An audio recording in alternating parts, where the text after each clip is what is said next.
À l'est de l'Argentine s'étend une immense zone aride, brûlante l'été, glacée l'hiver.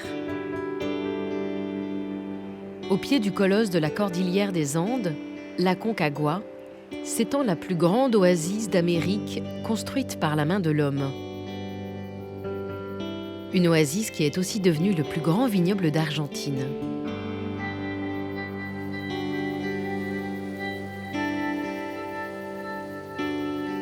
C'est un ingénieur agronome français, Aimé Pouget, qui est chargé par le gouvernement, au milieu du XIXe siècle, de promouvoir l'agriculture dans la province de Mendoza.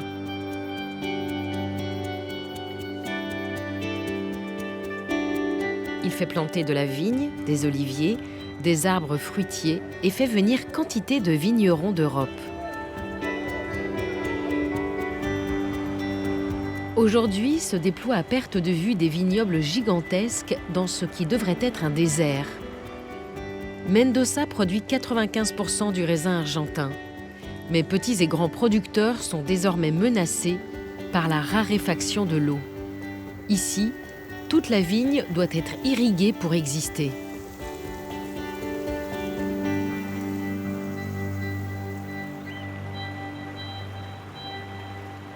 L'eau de la région ne dépend que d'une source, le Rio Mendoza, qui descend de la cordillère.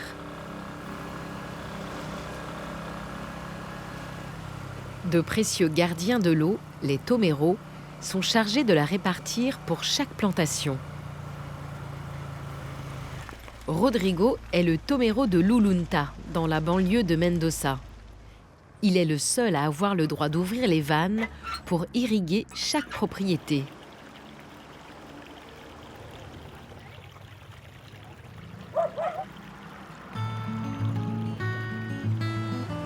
Ce système d'irrigation est un réseau ancien et complexe de canaux appelé acequias, un mot d'origine arabe qui signifie « porteur d'eau ». À Mendoza, l'eau est un droit partagé. Chaque vignoble a droit à un certain volume d'eau et un certain temps d'irrigation. Rodrigo contrôle ainsi l'alimentation en eau de 1700 hectares agricoles, soit plus de 400 propriétés. Ce matin, Rodrigo doit se rendre chez Ángel Mendoza, un des plus anciens viticulteurs de la région.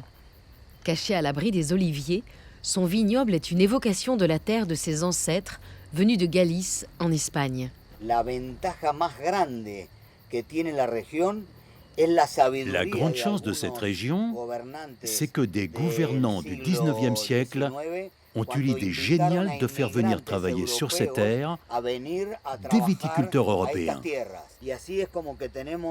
C'est grâce à ça qu'on possède un savoir-faire hérité des immigrés espagnols, italiens et français. C'est un cristal, un creuset de civilisation méditerranéenne qui nous a apporté toutes ces cultures. L'olivier, la vigne, on se croirait dans le bassin méditerranéen. Ángel reçoit le tomero car c'est son tour d'eau, comme on dit à Mendoza. Je t'attendais. Faut que tu m'ouvres le débit d'eau. Le niveau a monté un peu, on va voir comment on peut le répartir pour l'arrosage de cette nuit. Oui, on va voir si on peut te donner un peu plus d'eau. Attends, je te montre le planning. Tu as droit à 10 heures ici et 10 heures là-bas. Et de l'autre côté, encore 10 heures. Mais 20 heures par semaine. 20 heures hebdomadaires. On va irriguer cette parcelle. On va essayer d'arroser aussi les deux autres parcelles.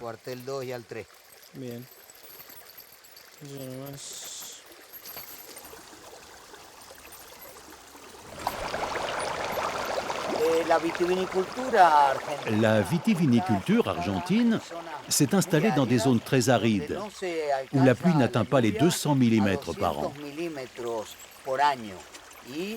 La vigne a besoin de 600 mm. Cela veut dire que la seule façon de cultiver la vigne dans ces régions, c'est au moyen d'un arrosage rationnel. Ça fait 100 ans que l'on rationalise cette ressource. 100 ans de rationalisation. 100 ans que l'eau des neiges est répartie entre toutes les propriétés. Ce sont presque 150 000 hectares agricoles. Parce que cette eau ne sert pas seulement pour l'agriculture, mais aussi pour l'industrie et la consommation. Donc tout ce que vous voyez de vert à Mendoza reflète la magie d'un homme qui a porté un filet d'eau au pied de chaque plante. C'est une des raisons pour laquelle tous nos vignobles sont nivelés, pour que toutes les vignes reçoivent par l'arrosage une quantité d'eau équilibrée.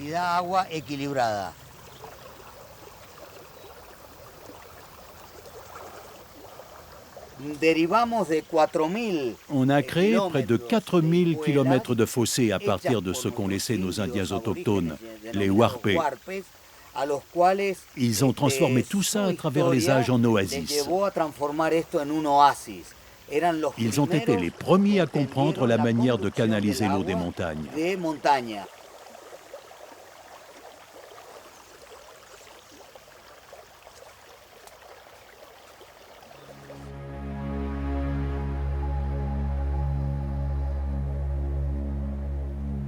Bien avant l'arrivée des Européens, c'est un peuple autochtone, les Huarpés, qui commence à maîtriser l'irrigation et à cultiver cette région inhospitalière.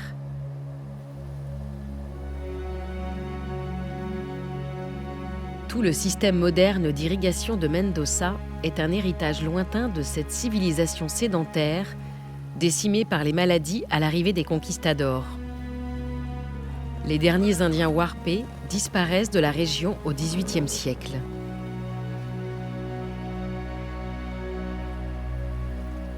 Le site de Barrancas, qui signifie ravin, situé à proximité du rio Mendoza, abrite les traces de cette civilisation précolombienne.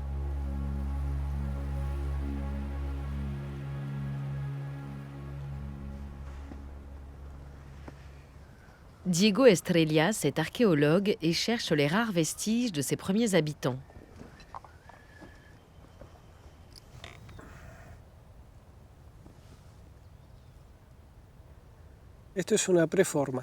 C'est une préforme. Ils avaient commencé à tailler une pointe de projectile et ils ont abandonné à la moitié. Là, on peut observer des tailles. Ça doit avoir 1500, 2000 ans peut-être. Dans les ravins creusés par le fleuve, Diego débusque parfois quelques objets. Mais le site archéologique qui s'étale sur 20 km est constamment emporté par l'érosion. Ces ravins sont souvent détruits par les crues. Et ça révèle des profils en coupe. Ça dévoile de nouveaux éléments dont l'origine est humaine.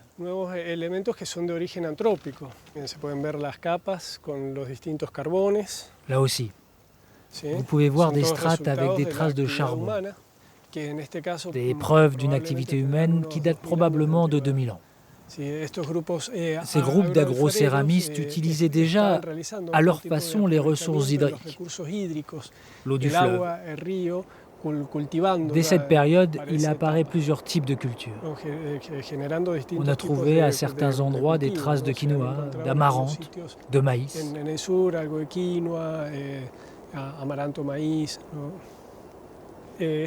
Cette utilisation de la ressource s'effectuait au moyen de prélèvements d'eau et d'acéquias qui conduisaient l'eau jusqu'aux cultures. Quand l'Espagnol arrive, il va optimiser tout ça et il aplanit les surfaces.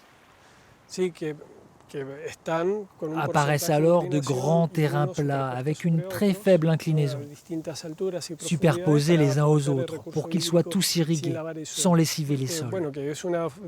C'est une manière de modifier le paysage, de construire un paysage culturel en fait.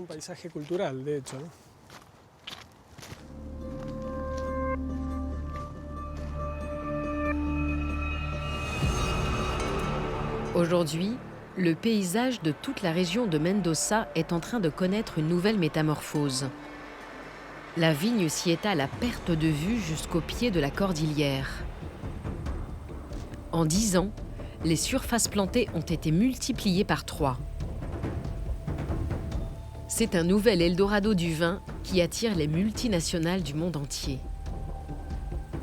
Celles-ci produisent surtout du Malbec, un vin exporté principalement vers les États-Unis, le Canada et le Royaume-Uni. Tous ces vignobles nécessitent des quantités d'eau de plus en plus importantes au moment même où la ressource est menacée par le réchauffement planétaire.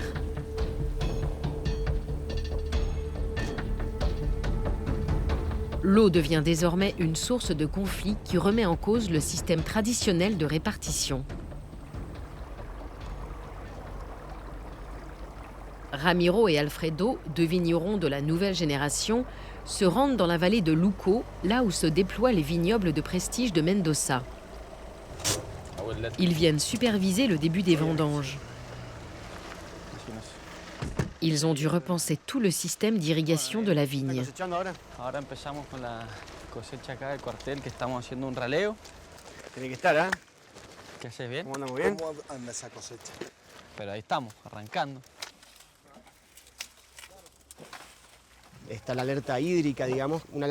On est en alerte hydrique. C'est une sorte d'alarme qui avertit la population qu'il n'a pas neigé et qu'il n'y a donc pas assez d'eau. On doit alors faire très attention et ne pas gaspiller l'eau de Mendoza. On fait aussi un usage abusif de l'eau souterraine. Les nappes phréatiques s'amenuisent considérablement. Il faut aller de plus en plus profond pour trouver de l'eau. Ça, c'est un aspect plus politique. Le gouvernement doit réglementer un peu plus ces nouvelles plantations.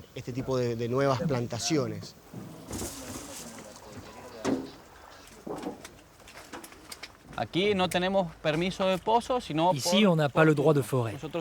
Il faut attendre notre tour d'eau.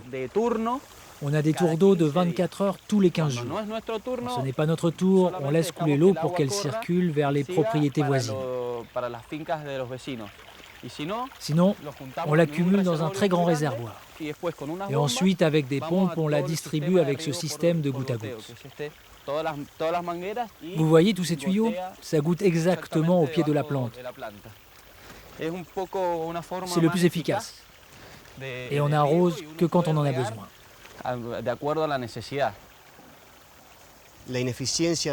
Oui, le système d'arrosage par les acéquias est aujourd'hui inefficace, même s'il est très pittoresque. Il a un rendement de seulement 40%. Donc on gaspille 60% de l'eau, d'où la nécessité d'optimiser à tout prix l'arrosage.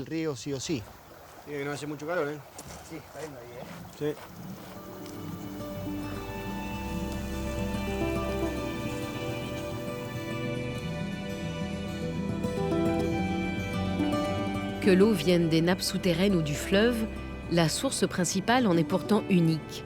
La fonte des neiges et des glaciers de la cordillère des Andes.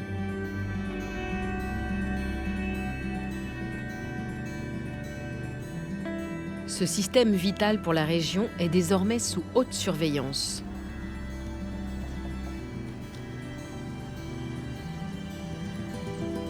Ricardo Villalba dirige le centre de nivologie, de glaciologie et des sciences de l'environnement de Mendoza.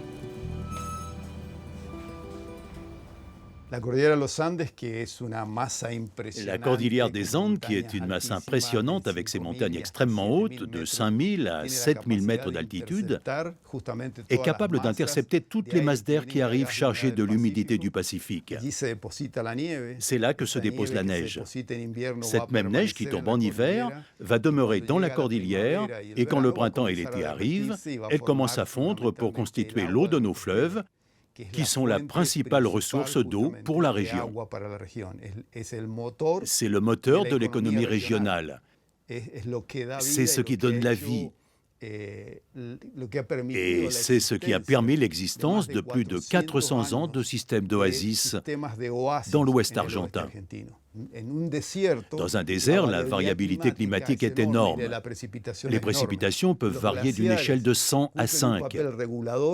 Les glaciers jouent un rôle de régulateur. Ils réduisent la vulnérabilité de cette zone. Ces glaciers sont d'une énorme importance en tant que réserve stratégique pour tout l'ouest argentin. Cette image montre le recul des glaciers dans la cordillère des Andes. On voit clairement combien cette masse de glace qui s'étale sur plus de 2 km a disparu au cours du XXe siècle. Si on n'avait plus de glaciers, l'année où l'enneigement n'est que de 5% par rapport à la normale, nous n'aurions plus que 5% d'eau. Et donc, notre vulnérabilité augmenterait énormément. Le point stratégique de réserve en eau qui irrigue toute la région est le lac de retenue de Potré-Rios. Le lac accumule l'eau issue de la fonte des neiges de la cordillère. Hervé Quénol, un climatologue français, étudie partout dans le monde les conséquences des variations climatiques sur les vignobles. Avant de commencer sa tournée d'inspection dans les vignes de Mendoza, il se rend au bord du lac, un lieu d'observation idéal pour évaluer les réserves de l'année.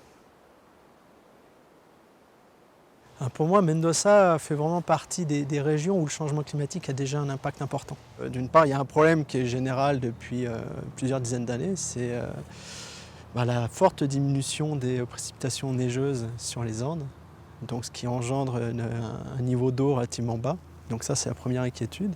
L'autre problème, c'est quand même les températures, notamment les températures maximales qu'on a l'été, qui ont vraiment augmenté et ça engendre des problèmes pour la viticulture, des étés très chauds et des très fortes maturations pour le raisin et ensuite pour le vin. Pour les grosses compagnies modernes de la vallée de l'Uco, les eaux des montagnes ne suffisent plus. Elles doivent aussi pomper l'eau souterraine des nappes phréatiques. On est déjà dans une situation, je dirais pas critique, mais qui pose quand même plusieurs interrogations. Si on regarde un peu, là, il y a pas mal de vignobles, notamment, qui ont des systèmes de forage, donc ils vont chercher l'eau dans la nappe. On est à peu près à un niveau d'eau qui était prévu dans 20 ans, donc une diminution intense. Donc on est quand même, oui, dans une situation où on peut s'interroger.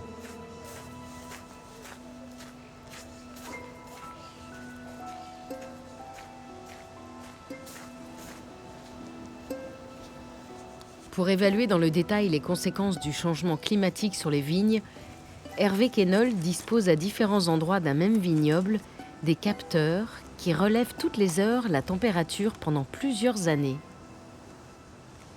Alors les observations qu'on peut faire à partir des différents capteurs qui ont été installés en 2007, elles sont qu'on peut déjà voir, c'est extrêmement intéressant, des différences jusqu'à peu près 2 degrés sur une même parcelle, entre par exemple une zone un peu plus de micro-cuvette qui va être peut-être de 2-3 mètres un peu plus basse qu'une zone un peu plus haute de la parcelle. Même nous, on ne se doutait pas qu'on allait avoir ces différences, surtout c'est un relief très plat.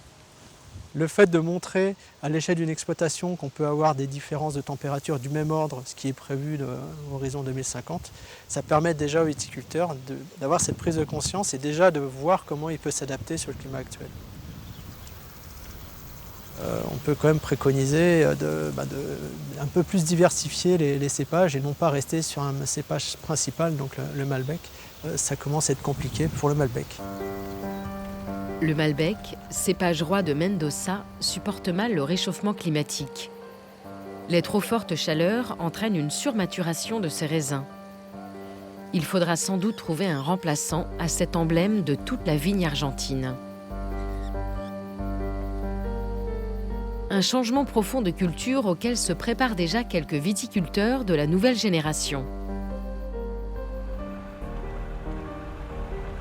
Par le passé, la région a déjà connu d'importantes mutations qui ont entraîné la disparition de grands domaines. Ramiro est un des rares vignerons à donner une importance à tout ce patrimoine culturel laissé à l'abandon. Au début du 19e siècle, beaucoup d'immigrants avaient créé ici de grandes compagnies, de très grandes caves qui ont disparu aujourd'hui.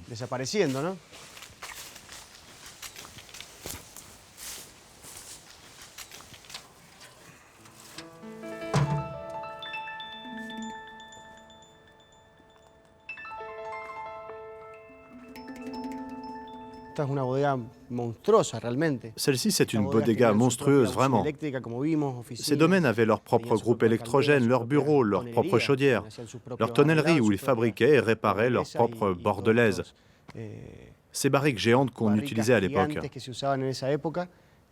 En fait, ils fabriquaient tout ici, de A à Z. C'était une industrie, une usine, une très grande usine. Ça me fait de la peine tout ce travail accompli qui s'est perdu. Tant d'efforts, tant de sacrifices de cette famille, de ces gens qui sont venus en Argentine en quête d'un nouveau départ. Et aujourd'hui, plus rien. En Europe, on apprécie les choses anciennes. Plus un domaine est ancien, plus il a de valeur, n'est-ce pas? Mais ici, le passé ne vaut rien.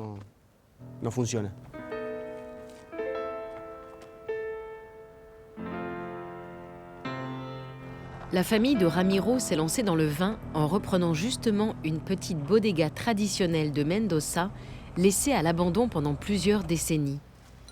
Sa mère a initié l'aventure familiale en pionnière.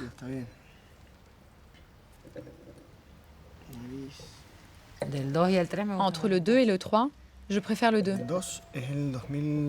Le 2, c'est du 2015.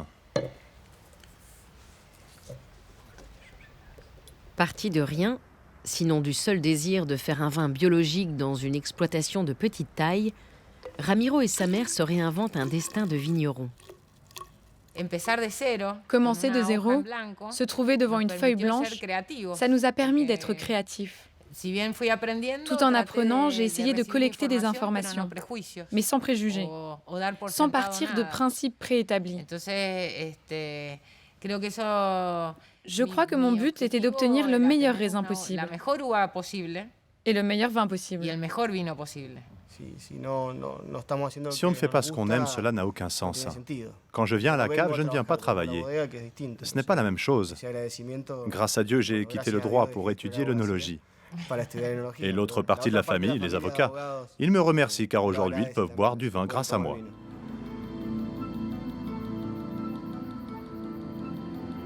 Cette année, les caprices du climat ont retardé les vendanges de plusieurs semaines. La récolte se fait attendre. C'est toujours un moment d'incertitude. Le jour de la fête des vendanges, comme pour se protéger du mauvais sort, Ramiro se rend à l'église de la Vierge de la Carodilla, protectrice des vignerons et des vignobles de toute la région.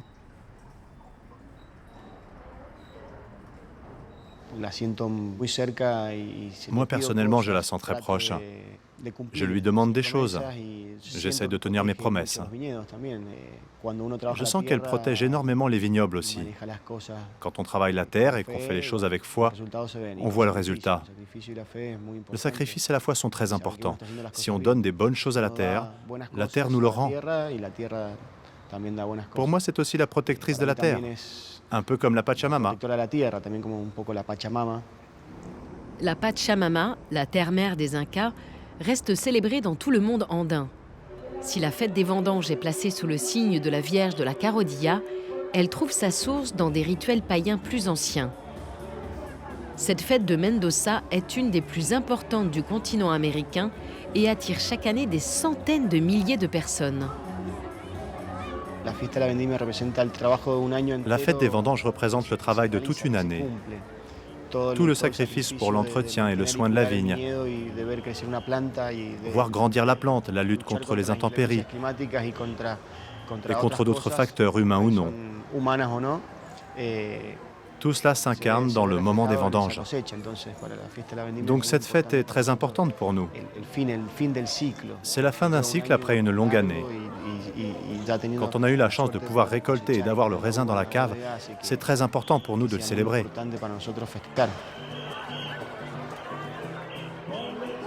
La fête des vendanges de Mendoza est devenue le plus grand festival de vin au monde. Chaque quartier, chaque district vient parader et présenter sa reine de beauté. Parades, processions, dégustations géantes se succèdent pendant 2 semaines. Le clou de la fête est l'élection de la reine. Il est l'occasion d'une scénographie gigantesque avec 800 acteurs et attire plus de 100 000 spectateurs. À Mendoza, la vigne est le moteur de l'économie, celui qui a fait de l'Argentine le premier producteur de vin d'Amérique du Sud. Mais le système de partage de la ressource en eau ne suffit plus face à l'intensité de la production et au changement climatique. Les vignerons de la vallée vont devoir composer, s'ils veulent continuer à bénéficier de la manne des neiges et des grands glaciers de la cordillère des Andes et conserver l'exceptionnelle oasis qu'ils ont reçue en héritage.